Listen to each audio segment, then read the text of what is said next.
Wonder Woman Golden Lasso Coaster was the first modern single-rail coaster from Rocky Mountain Construction, which helped define a whole new type of coaster, as well as give amusement park goers a really strong new experience. But just how good do I find Wonder Woman? Find out in this review.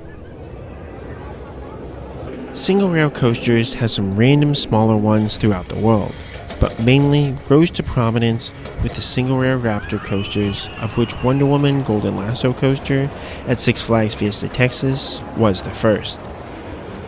RMC has gone on to build 8 more of these single-rail coasters, all of which receive strong praise from the coaster community. Wonder Woman, as the prototype, has been prone to downtime and was closed most of the 2023 season as it underwent an extensive refurbishment by Fiesta, Texas, which included it getting new trains. The only other main manufacturer of single-rail coasters has been Skyline Attractions. Their Harley Quinn Crazy Coaster received generally negative reviews and seemed to be a nightmare to keep up and operate before it closed after only about a year. Tidal Twister at SeaWorld San Diego did manage to last a few years, though it was often closed before eventually being scrapped, which is sad as that model seems to like a perfect fit for a SeaWorld park as a family thrill coaster.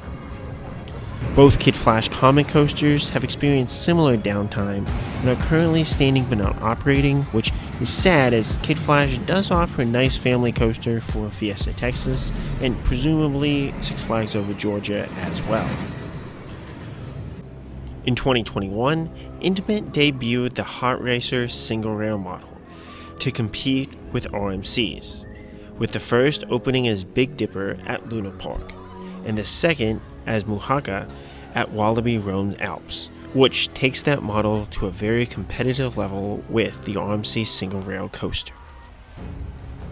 As for the plot of land at Fiesta, Texas, Wonder Woman sits on the former site of Power Surge, which opened with the park and was a shoot-to-shoot ride. These have been phased out at parks in recent years, but it really is a shame, as an extra family water ride like this would add nicely to Fiesta Texas's overall lineup. This is why there is water underneath Wonder Woman, as they did not remove the water that surrounded Power Surge, but simply built Wonder Woman Golden Lasso Coaster on top of the existing plot of land, which does actually add kind of a nice touch of theming for the coaster itself. Wonder Woman is themed to the DC character and is one of the 3 roller coasters themed to a female protagonist around Six Flags Fiesta, Texas. The queue line has a nice statue and some theming to read on the walls, but most of the wait will occur in the very final section of the queue devoid of theming, which is a miss with how slow this line is actually going to move. With only 8 people allowed per train, if all the seats are open, this line can crawl, and that's assuming that it does not break down once you get to the front of the line. They did move the Flash Pass lane to have immediate access to the station, and the attendant asked me for my seat preference the one time I did use my Flash Pass on this coaster. So you should be able to request the front or back row easily if using a Flash Pass. Normally, they seem open to honoring these seating requests as well, but I normally just kind of go with the flow when I'm in line. If you're not using Flash Pass, this coaster will have a 20 to 30 minute wait if the line is backed up to the themed area, and close to an hour or more if about half or more of that themed area is filled. I would highly suggest rope dropping this coaster if it is a priority for you. 1. Most guests will simply not rope drop it, so it is very possible to get 2 laps in quickly, even on the busiest of days. On a slower day, you can even request to just simply stay in your seat and ride again if no one else is in line. 2. This coaster will be prioritized to open with the park due to its history of breakdowns throughout the day. It still has been closed or not opened yet on many of my rope drops at Fiesta Texas in 2024, but it has a high chance of actually opening with the park, unlike some of the other coasters. 3. After riding Wonder Woman, you're in a great position to continue riding coasters as you can quickly get on Batman the Ride, if it is open, Joker's Carnival of Chaos and Batgirl Coaster Chase, if they're priorities, and still reach Superman Krypton Coaster while it should have a very minimal line. If you're not rope dropping this coaster, then likely know that you will hit a long line unless you simply get lucky. I did have good luck hitting this after shows, as it had only a 10-minute wait after watching the Christmas Carol musical during Holiday in the Park, and it was a station wait after watching the Mardi Gras parade on a really slow day. In 2024, this coaster got new restraints that are a bit more freeing than the previous restraints, as they have 2 flexible straps that go over your shoulders and a tight lap bar. The new restraints will slip down as you ride, as they have on most of my rides with them. I've ended up having only one or none of the straps actually on my shoulders, as they slip down to my sides through the forces of the coaster. If they do this in the station, the attendants will ask you to put them on correctly, but there's virtually no way to really readjust them over the course of the ride unless you're super intentional about doing so. These also have not helped reliability, at least in my limited experience. Wonder Woman broke down on me on one of my visits over the summer and was running only one train on my most recent visit, though I'm hopeful that it is becoming more reliable in general. I haven't actually seen proof of this. If it does break down, it will likely be a restraint issue and should be up and running in 10 to 20 minutes, though again, that just depends. As for seat placement, I prefer the front row for both the view and that it offers floatier airtime through most of the elements. Though this coaster does have a lot of strong ejector moments, the back maximizes these ejector pops while also offering a bit more on the main drop. So it just kinda depends what you enjoy the most on a coaster as far as where you should sit. To help with loading, they will have you stand on a tile that tells you which seat you will be in, and helps the crew sort out and block off seats due to restraint issues. Then, when your train is called, you go to the final queue.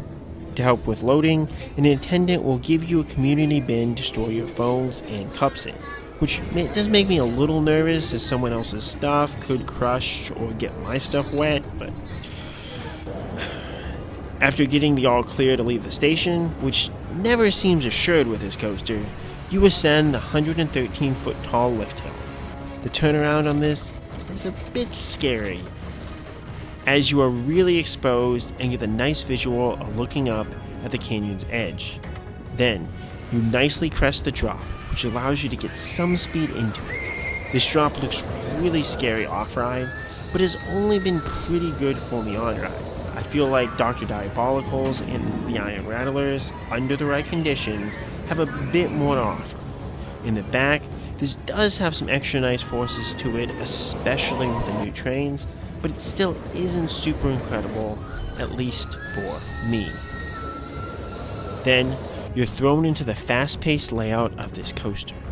The first element is a dive loop, and this plays really well as you go upwards to start this element, and then switch at what feels like the last second into the inversion, allowing you to get some ejector airtime on an inversion, which is a unique and wild feeling.